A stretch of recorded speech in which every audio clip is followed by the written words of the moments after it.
Hey, welcome. My name is Marco Kool from Neurodesign Lab. I watch social experiments together with you to look what we can learn from it, new strategies, ideas. It can even be like you want to create a new product or are searching for a different approach for your professional business.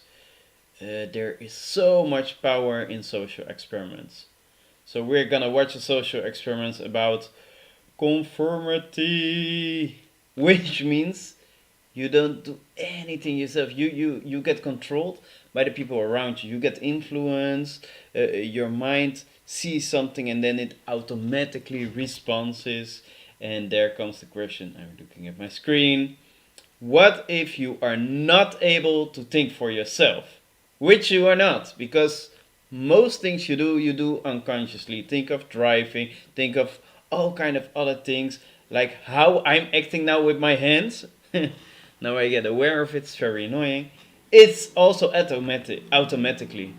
I would say let's go for the movie. Let's see what you get out from it.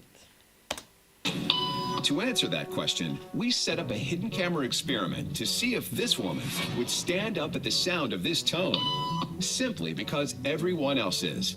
You might be thinking you'd never go along with this. Or would you?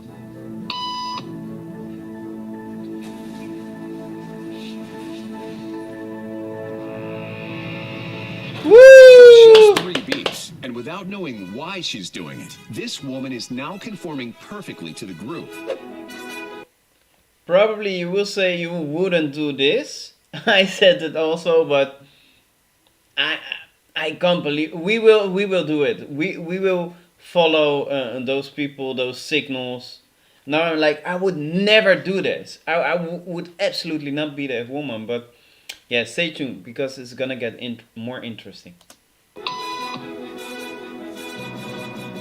what happens if we take the group away?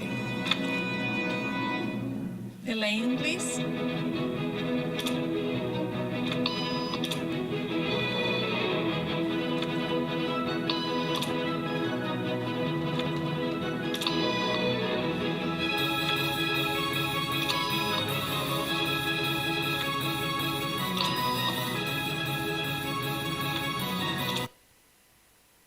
What is she gonna do?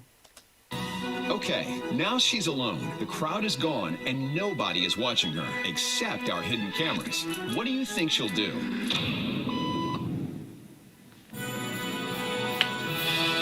She's now conforming to the rules of the group without them even being there.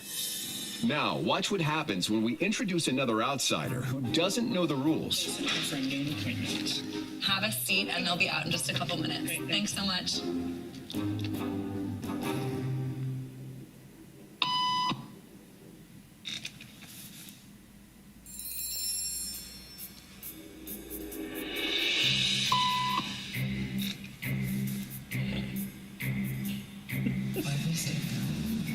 Everybody was doing it, so I thought I was supposed to.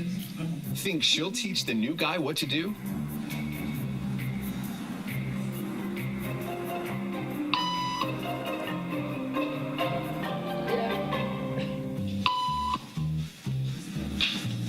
I would never do that. We can't kept the believe cameras that. rolling as more unsuspecting patients arrived.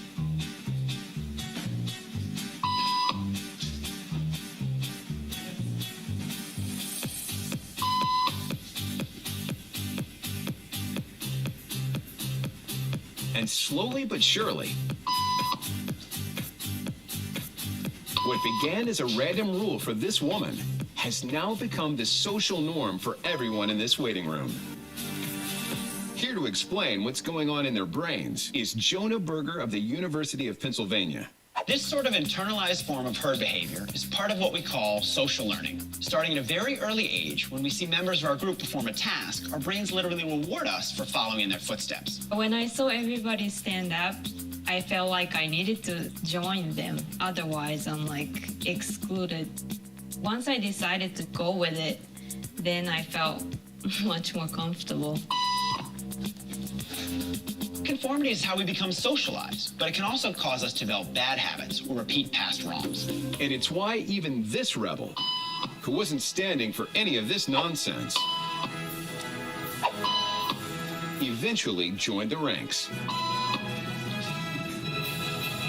And the only thing more shocking than seeing how easily conformity affects the way you act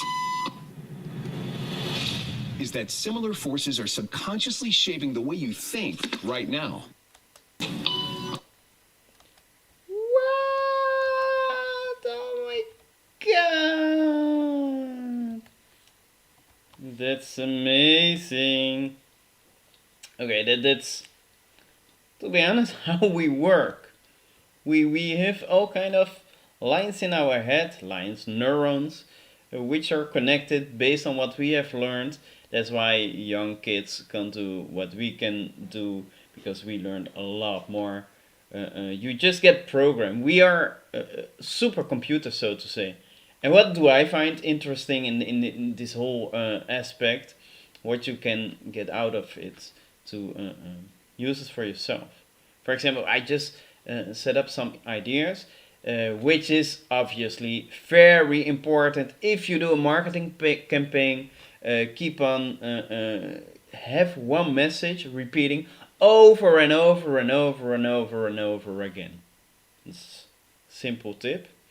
What, to be honest, I have an NLP background, neuro linguistic programming, which is very interesting because it's a lot working with language, with non-verbal communication, where I on purpose use it in my daily life in the sense of professional conversations.